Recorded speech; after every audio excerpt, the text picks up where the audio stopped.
নির্বাচন যেন সুষ্ঠু ও শান্তিপূর্ণ উপায়ে অনুষ্ঠিত হয় সেজন্য পুলিশ সদস্যদের ভূমিকা খুবই গুরুত্বপূর্ণ। নির্বাচনে সকল প্রতিদ্বন্দ্বী প্রার্থীর প্রতি সমান আচরণ। কোনো ব্যক্তি যদি অন্যায় বা অনিয়মের মাধ্যমে নির্বাচিত হয় সে ব্যক্তির দ্বারা ন্যায় প্রতিষ্ঠা সম্ভব নয়। আমাদের সবচেয়ে বড় চ্যালেঞ্জ হলো বিগত 16 বছরে পুলিশ জনগণের মধ্যে যে দূরত্ব সৃষ্টি হয়েছে সেই দূরত্ব কমিয়ে আনা, পুলিশ বাহিনীর প্রতি মানুষের আস্থা ফিরিয়ে আনা।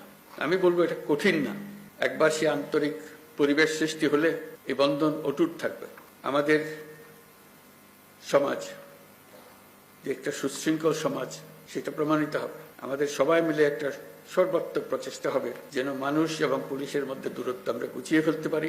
মানুষ পুলিশকে দেখলেই তাকে বন্ধু হিসেবে বরণ করে নিতে এগিয়ে আসে, তার প্রতি কোনো বিরূপ মনোভাব যেন মানুষের মনে না থাকে। মাঠ পর্যায় থেকে শুরু করে সকল স্তরে আইন শৃঙ্খলা বাহিনীকে জনগণের বিশ্বাস অর্জনের জন্য কাজ করতে হবে। এই কাজটা আপনাদের কি করতে হবে, আর সরকারের দিক থেকে যা যা প্রয়োজন তা বাস্তবায়ন করা আমাদের দায়িত্ব।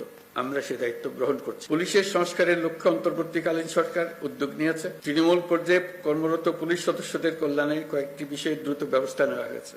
আপনারা জানেন ইতিমধ্যে জাতির উদ্দেশ্যে দিয়ে একাধিক ভাষণে আমি বলেছি চলতি বছরের ডিসেম্বর থেকে আগামী বছরের জুনের মধ্যে দেশের ত্রয়োদশ সংসদ নির্বাচন অনুষ্ঠিত হবে। সেই নির্বাচন যেন সুষ্ঠু ও শান্তিপূর্ণ উপায়ে অনুষ্ঠিত হয় সেজন্য পুলিশ সদস্যদের ভূমিকা খুবই গুরুত্বপূর্ণ। নির্বাচনে সকল প্রতিদ্বন্দ্বী প্রার্থীর প্রতি সমান আচরণ ও ভোটাররা যাতে নির্ভয়ে নির্বিঘ্নে নিজেদের ভোটাধিকার প্রয়োগ করতে পারে সেই পরিবেশ নিশ্চিত করা আপনাদের এবং আমাদের সর্বোচ্চ দায়িত্ব। মনে রাখবেন, কোনো ব্যক্তি যদি অন্যায় বা অনিয়মের মাধ্যমে নির্বাচিত হয় সে ব্যক্তির দ্বারা ন্যায় প্রতিষ্ঠা সম্ভব নয়। সুতরাং নিশ্চিত করুন যাতে কারো দ্বারা ব্যবহৃত না হন। সত্য ন্যায় প্রতিষ্ঠার ব্রত হিসেবে নির্বাচনে নিজেদেরকে নিয়োজিত করবেন। পুলিশ বাহিনীর সদস্য হিসেবে তারও চাইতে বড় বিষয় এদেশের একজন নাগরিক হিসেবে।